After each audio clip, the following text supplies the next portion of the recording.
Hello, today is Tuesday, July the 7th. I am Michael Ramone, your state representative for the 21st Representative District with your daily report. The numbers update are as follows.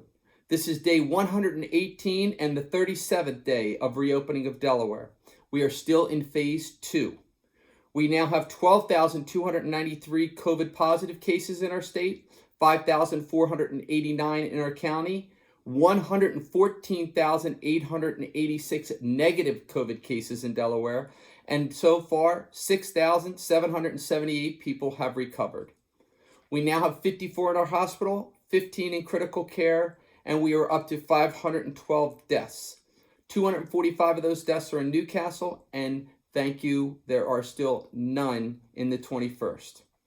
The last 30 days have looked as followed. Over the last 30 days, we have had 27 deaths out of the 512. That is 5% of the deaths have been in our last 30 days. This is the 4th month of the COVID virus crisis. So that means over 25% of the time, we've had 27 deaths. That's the lowest month recorded so far. As far as the hospitals, the most we've had in the hospital over the last 30 days has been 113, which was approximately 30 days ago, and now we're down to 54.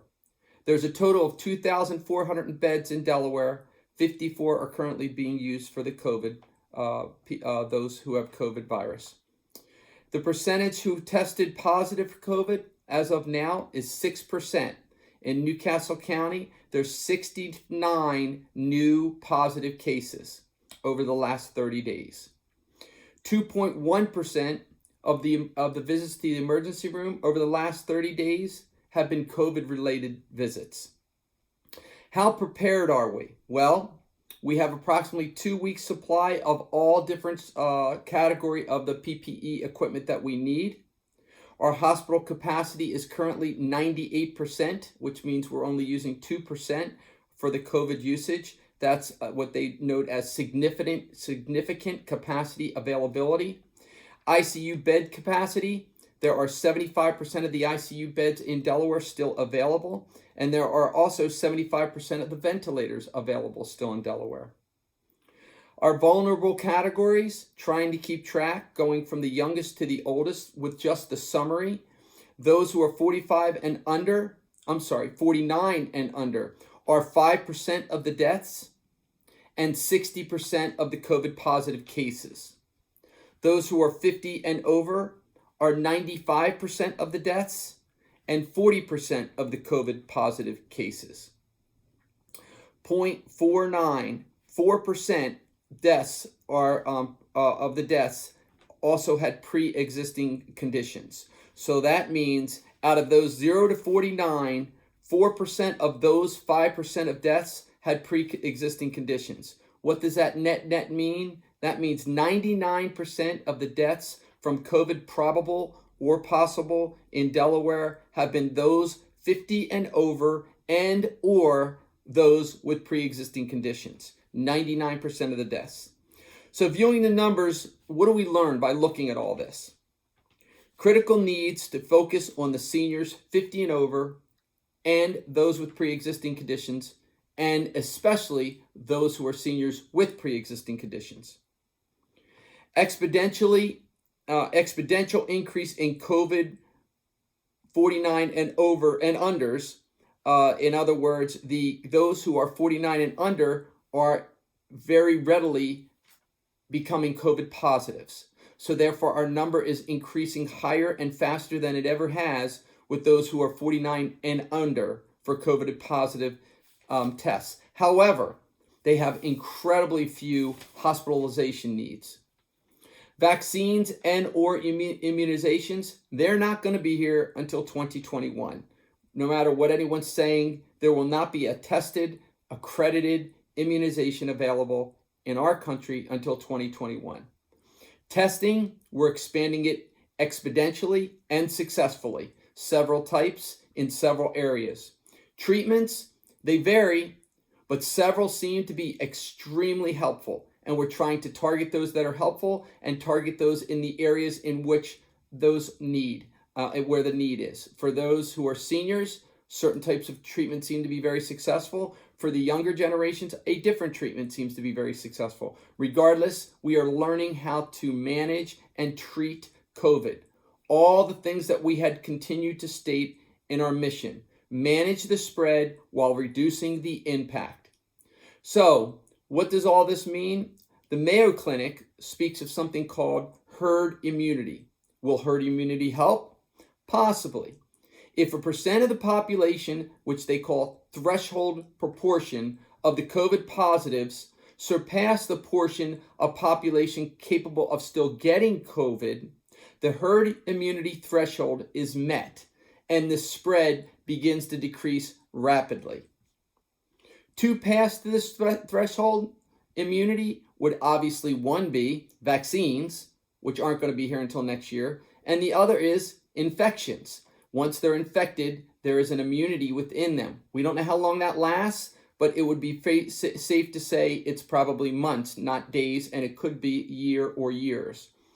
The infection threshold needs to get to 50 to 70% infection rate. That means half of the people or more need to be infected in order to get to a portion that someone could discuss having herd immunity, affecting a decrease, a rapid decrease in the spread of COVID infections. Can our healthcare system digest this? I don't know. 50% of the population is a big number. No one knows the answer to this. But until a vaccine is available, a managed, controlled spread of COVID will continue to help us get closer and closer to a herd immunity threshold. And it's not as if you get to the immunity threshold and suddenly it kicks in. The higher it goes, the more effective it is. So at 30%, it becomes an effective rate. At 50, it's even more effective. At 70, it's incredibly effective. So we need to keep control of the health crisis and of the COVID spread while we try to manage the economic and social crisis that are coming our way.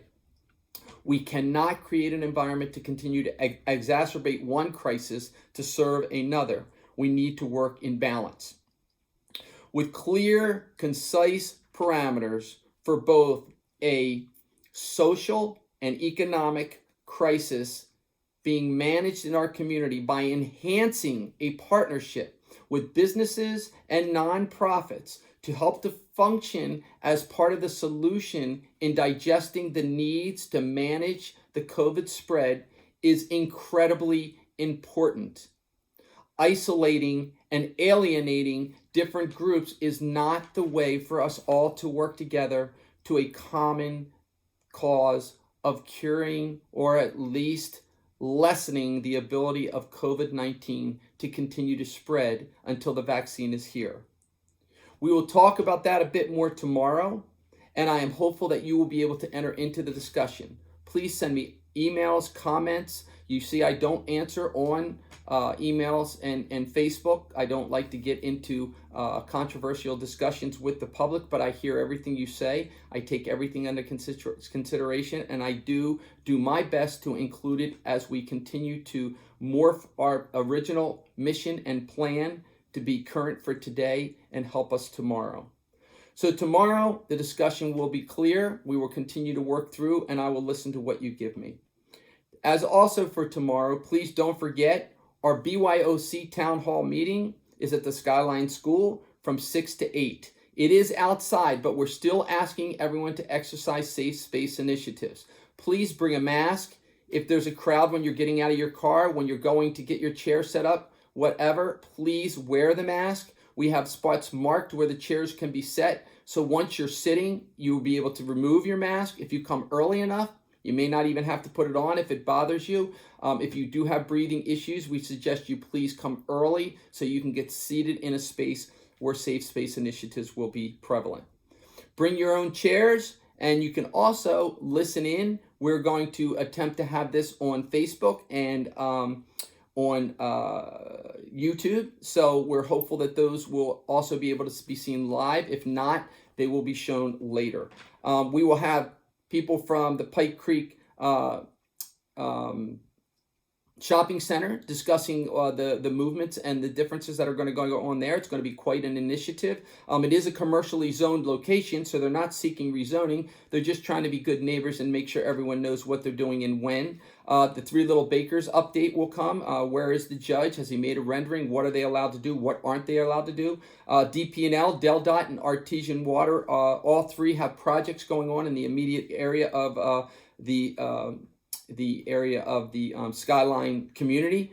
Goldie Beacom, we will meet the new president. Skyline, we will meet the new principal. There will be a lot going on. It's a great town hall meeting. It will be 2 hours. We have it timed out perfectly, and you will get legislative updates and briefings from Representative Smith and I, and you will also get county council updates and briefing from County Councilman Tim Shelton and County Councilwoman Janet Kilpatrick. It'll be a great crew. Tomorrow night's going to be a fun night. Unfortunately, if it does rain, it will be moved to Thursday night at the same time, but we're hopeful, viewing its rain both Monday and possibly today, that it will be okay for Wednesday.